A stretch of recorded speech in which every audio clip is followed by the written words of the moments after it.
Amerika Serikat resmi menyetujui penjualan sistem rudal permukaan ke udara kepada pemerintah Mesir dengan nilai fantastis, mencapai sekira 76 triliun rupiah atau setara USD 4,67 miliar. Melalui pengumuman yang dirilis oleh Departemen Pertahanan AS pada Kamis 24 Juli 2025, disampaikan bahwa paket pertahanan ini meliputi sistem rudal permukaan ke udara tingkat lanjut nasional. Diketahui merupakan hasil kolaborasi antara AS dan Norwegia. Mengutip dari Al Jazeera, dilaporkan paket tersebut mencakup 4 sistem radar Sentinel, ratusan unit rudal, serta puluhan perangkat pengarah tembakan. NASAM sendiri dirancang untuk menghadang ancaman dari pesawat musuh, drone hingga rudal jelajah.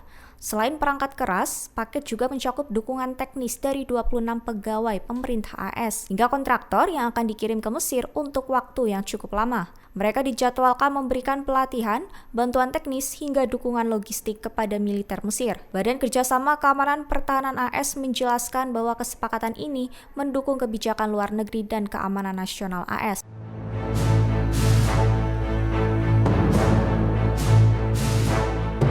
Perdana Menteri Israel Benjamin Netanyahu dengan tegas mengecam keputusan Presiden Prancis Emmanuel Macron yang menyatakan akan mengakui negara Palestina. Netanyahu menilai langkah Prancis sebagai bentuk dukungan terhadap kelompok Hamas, serta menyebut bahwa negara Palestina yang diakui dalam kondisi saat ini justru akan menjadi pangkalan baru untuk menghancurkan Israel. Mengutip dari Ynet News pada 25 Juli, ia menegaskan bahwa rakyat Palestina tidak menginginkan negara yang hidup berdampingan dengan Israel, melainkan malah berniat menggantikan keberadaan Israel sepenuhnya.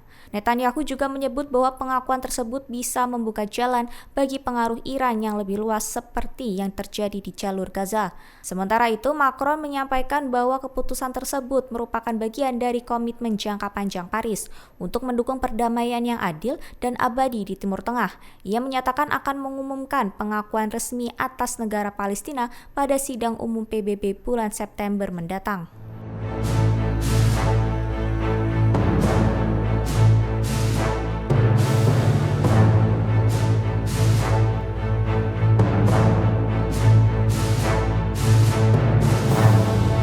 Pertemuan rahasia antara pejabat senior Suriah dan Israel dilaporkan berlangsung di Paris pekan ini di tengah memanasnya situasi di Suriah Selatan.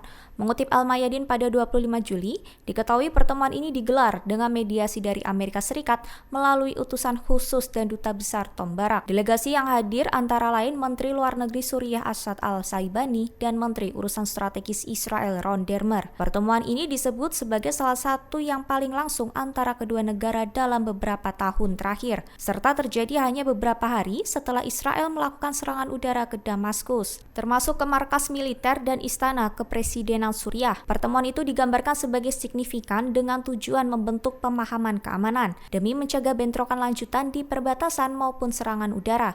Meski belum ada hasil konkret, diskusi ini dinilai membuka peluang menuju pengaturan yang lebih luas di kawasan selatan Suriah. Pertemuan di Paris ini menandai dibukanya kembali jalur komunikasi yang selama ini tertutup, serta memunculkan spekulasi baru soal posisi Suriah dalam landscape politik regional yang terus bergeser.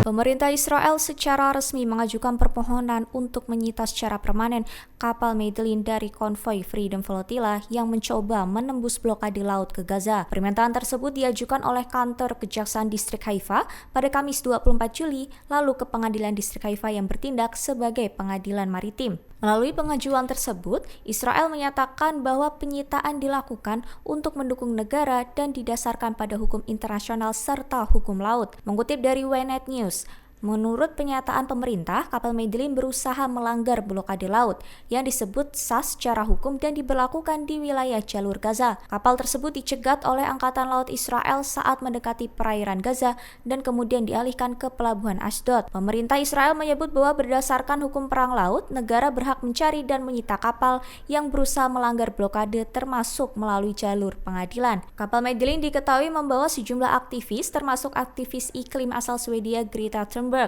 Para aktivis mengklaim misi mereka bertujuan untuk memecahkan blokade Gaza dan mengirimkan bantuan kemanusiaan ke warga sipil.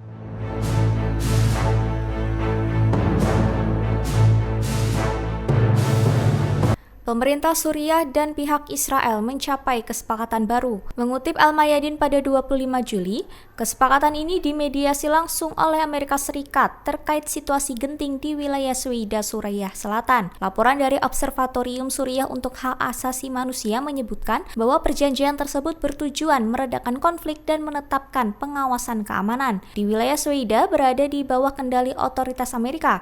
Dari isi utama kesepakatan adalah penarikan total pasukan suku Suriah, serta personil pasukan keamanan internal dari kawasan yang mayoritas dihuni komunitas Druze. Melalui perjanjian itu juga disebutkan bahwa administrasi lokal akan dikendalikan oleh Dewan Warga Sweida, yang nantinya bertanggung jawab atas penyediaan layanan publik di daerah tersebut.